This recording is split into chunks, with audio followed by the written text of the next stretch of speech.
So हामीहरूलाई चाहिँ focus गर्न किन गाह्रो भइरहेछ त होइन। हामी नेपालीहरू यस्तो भइसक्यौँ कि हामी टिकटक धेरै युज गर्ने भइसक्यौँ क्या।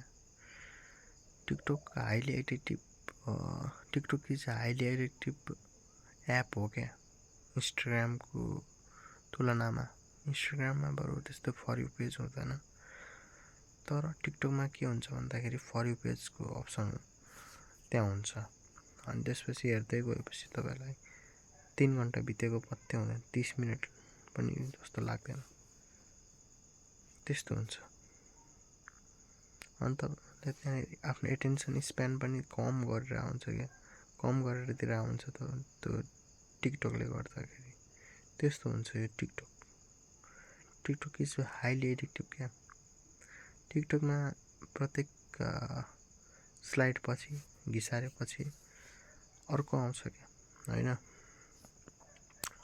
अर्को टाइपको कन्टेन्ट साउन्ड जुनले चाहिँ तपाईँको जुन चाहिँ एल्गोरिदम कस्तो हुन्छ सुरुमा चुज गर्नुहुन्छ नि, फुडको चाहियो के चाहियो भन्छ नि सुरुमा, एजहरू के सोध्ने बेला त्यो सोध्ने बेला हुन्छ नि, त्यही अनुसारको एल्गोरिदम बनाएर तपाईँको गुगलसँग कनेक्ट गर्नु भएको छ भने त आफ्नो गुगल अकाउन्टसँग यो टिकटक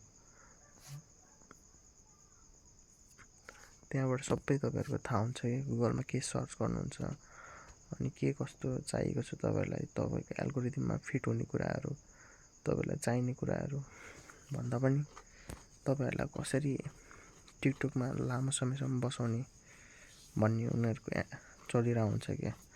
तपाईँभन्दा 100x गुना बेटर त्यहाँको हुन्छ नि त्यो दिमाग साइकोलोजिकल साइन्टिस्टहरू बसिरहेको हुन्छ कि तपाईँको माइन्ड गर्नलाई। तपाईँले के चाहिँ चाहनुहुन्छ एल्गोरिदमले, त्यो मान्छेको एल्गोरिदम छ नि, मैले के सोचिरहेको छु त्यो फ्याट निकाल्ने टाइपको हुन्छ क्या। यो मान्छेले चाहिँ के खोजिरहेको छ त्यो फ्याट्टै दिने टाइपको, अनि त्यसपछि इन्गेज बनाइरहने क्या उसकै एपमा टिकटकमा क्या, त्यस्तो हुन्छ एडिक्टिभ। सो योबाट बस्न के गर्नुपर्छ त हामीले, एउटा लिमिटेसन एप टाइममा राख्ने, एउटा लिमिट राख्ने। यति घन्टासम्म हेर्छु, 1-2 घन्टा भयो, सकिएपछि सक्यो, दिनमा 1 घन्टा होइन, त्यसरी गर्दा त्यो टिकटक चलाउनु भनेको तपाईँले आफूलाई एडिक्सनमा फसाउनु जस्तो हो क्या। तपाईँले क्रिएट गर्न सक्नुहुन्छ होइन, लट्स अफ कुराहरू क्रिएट गर्न सक्नुहुन्छ, हेर्नुपर्ने अलिअलि हेर्नु ठिक छ, तर कन्ज्युम मात्र गरेर हुँदैन भन्न खोजेको मैले। Consumption is bad but creating something new is good क्या। Creating is better than consumption भन्छ नि, हो क्या। सो आजदेखि क्रिएट गर्न थाल्नुहोस्, टक्क एउटा मोबाइल निकाल्नुहोस्, अनि मोबाइल निकालेर एउटा यसो भिडियो बनाउनुहोस्, यसो के बोलेर हाल्नुहोस् होइन, आफ्नो कम्युनिकेसन स्किल पनि बेटर गर्नुहोस् होइन। तपाईँहरूले 30 दिनसम्म पनि यस्तै बोल्दै आफ्नो मनको कुराहरू राख्नुभयो भने तपाईँहरू बोल्नमा सिपालु हुनुहुन्छ क्या, तपाईँले मास्टर गर्न सक्नुहुन्छ कि यस्तो बोल्ने। 30 दिनसम्म पनि अलिक नयाँ आफूलाई इम्प्रुभ 1% गर्दै दिनमा केही नयाँ कुराहरू सिक्दै जानुपर्छ क्या।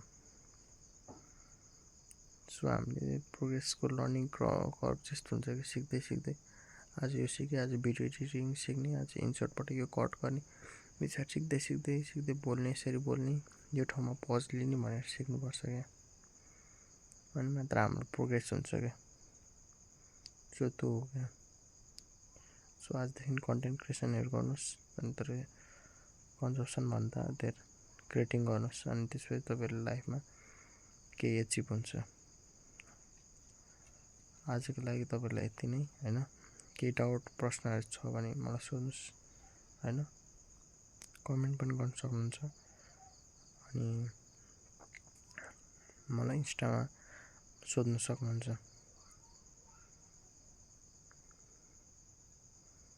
अरू कुराहरू अब बाँकी कुरा गर्दै गरौँला। धन्यवाद।